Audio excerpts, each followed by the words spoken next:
بسم الله الرحمن الرحيم نحمده ونصلي على رسوله الكريم۔ امت اسلامیہ، برادران وطن، انتہائی دکھی دل کے ساتھ میں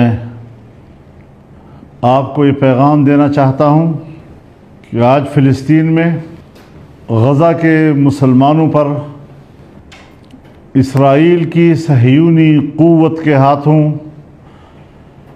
جو بیت رہی ہے، جو بیت چکی ہے، وہ تاریخ کے صفحات پر سیاہ دھبوں کے علاوہ کچھ نہیں۔ انہوں نے امن معاہدہ توڑ کر غزہ پر شب خون مارا ہے، جو بزدلی کی تاریخ کا حصہ تو بن سکتا ہے، کبھی بھی اس کو بہادری کا عنوان نہیں دیا جا سکتا۔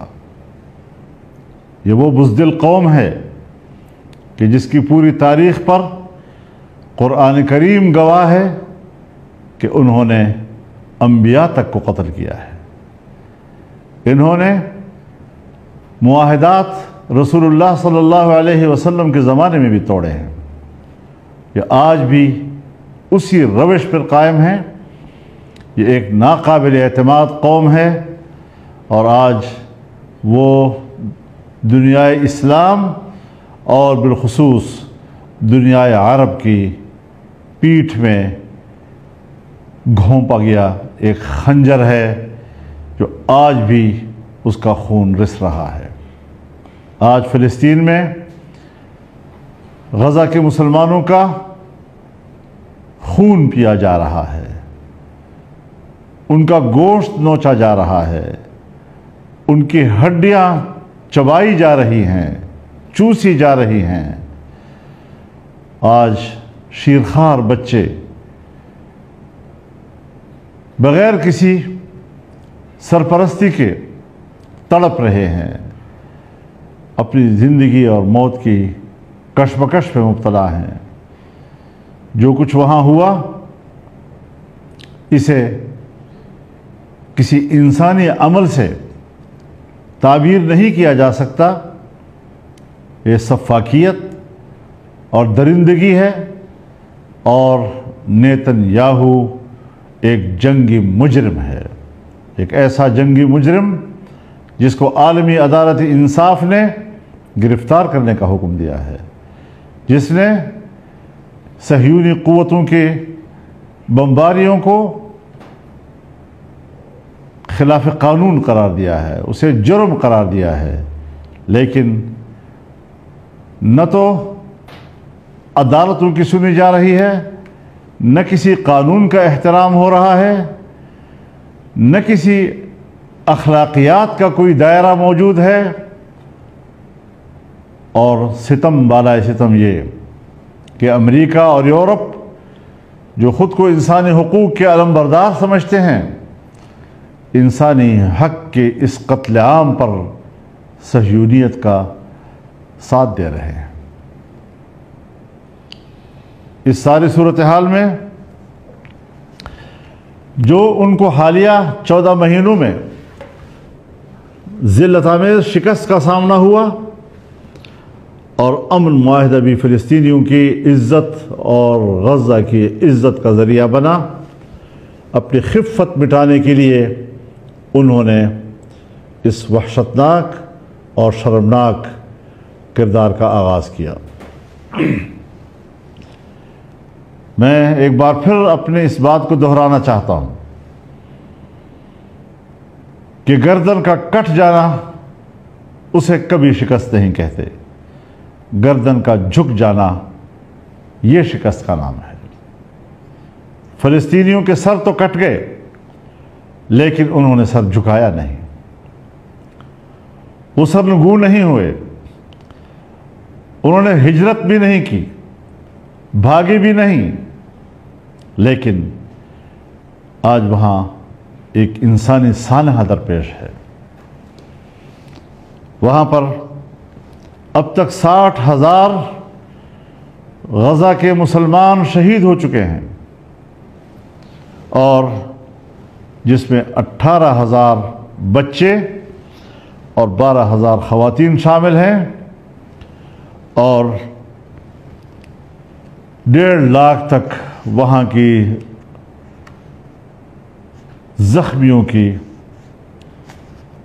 تعداد پہنچنے کا اندیشہ ہے۔ اس ساری صورتحال میں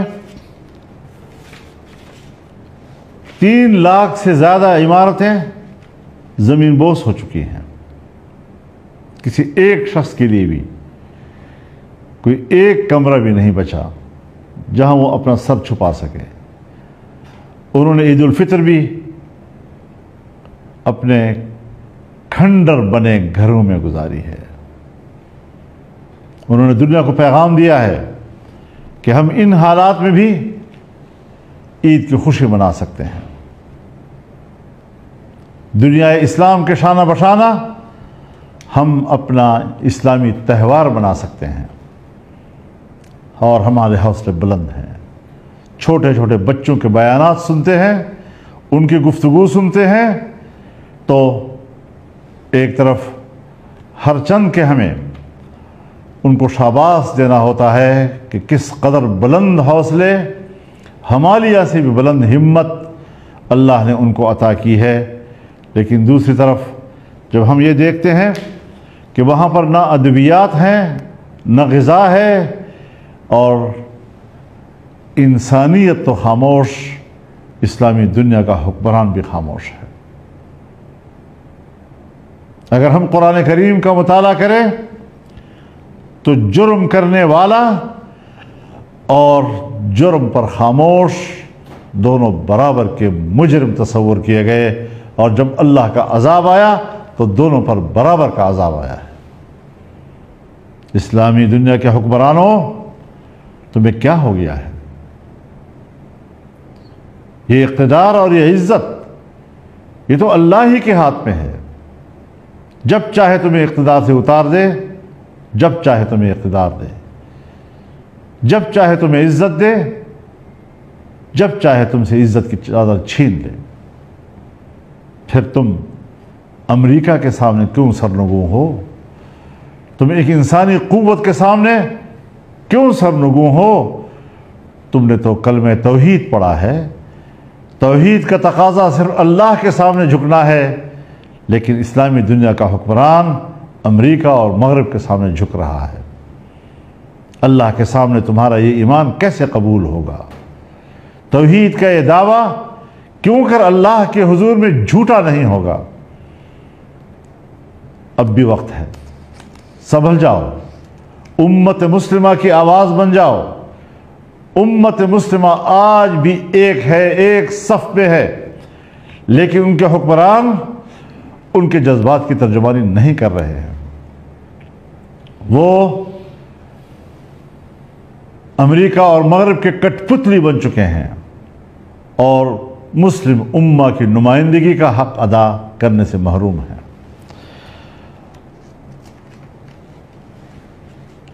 اسرائیل اپنے مذموم عزائم کی طرف بڑھ رہا ہے۔ ایک گریٹر اسرائیل، جس کا معنی یہ ہے کہ جو دن آج فلسطین پہ گزر رہے ہیں یا گزرے ہیں، یا آگے بڑھیں گے۔ کوئی عرب ملک نہیں بچے گا،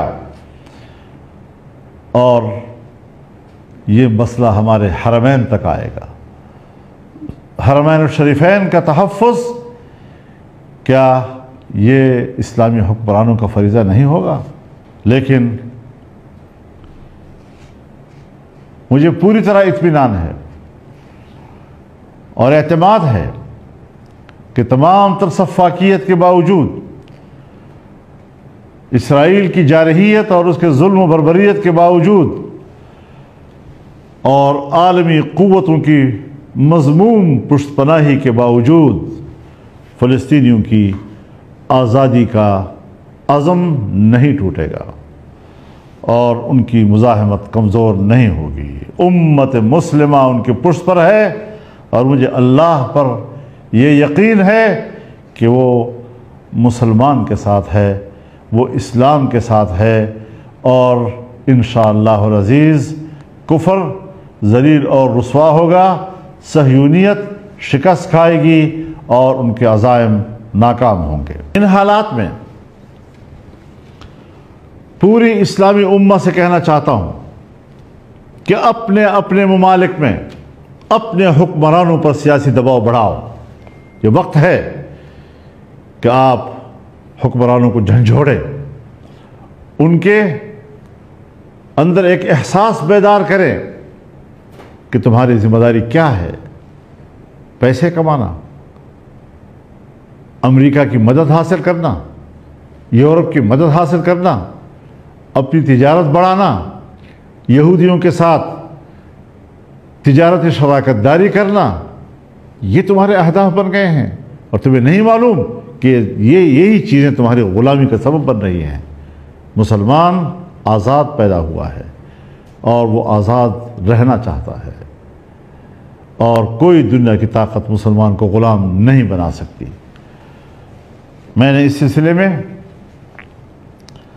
پاکستان کے علماء کرام سے رابطہ کیا ہے اور 10 اپریل کو اسلام آباد میں تمام مکاتب فکر پر مشتمل ایک کنونشن منعقد کیا جا رہا ہے، جس میں مشترکہ حکمت عملی اور مشترکہ موقف اختیار کیا جائے گا۔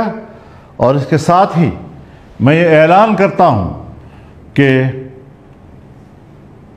اتوار کے روز کراچی میں ایک عظیم الشان اسرائیل مرد آباد مظاہرہ ہوگا، بہت بڑا مظاہرہ ہوگا، پورا صوبہ سندھ اس میں شریک ہوگا، پورے اسلامی جذبے کے ساتھ شریک ہوگا، امت کی وحدت کا نعرہ لے کر کراچی میں امڑے گا، اور یہ فلسطینیوں کی تقویت کا سبب بنے گا، امت مسلمہ کی وحدت کا سبب بنے گا، اور انشاءاللہ یہودیوں کی حوصلے ٹوٹیں گے اور یہی ان کے شکست کا سبب اور ذریعہ بنے گا۔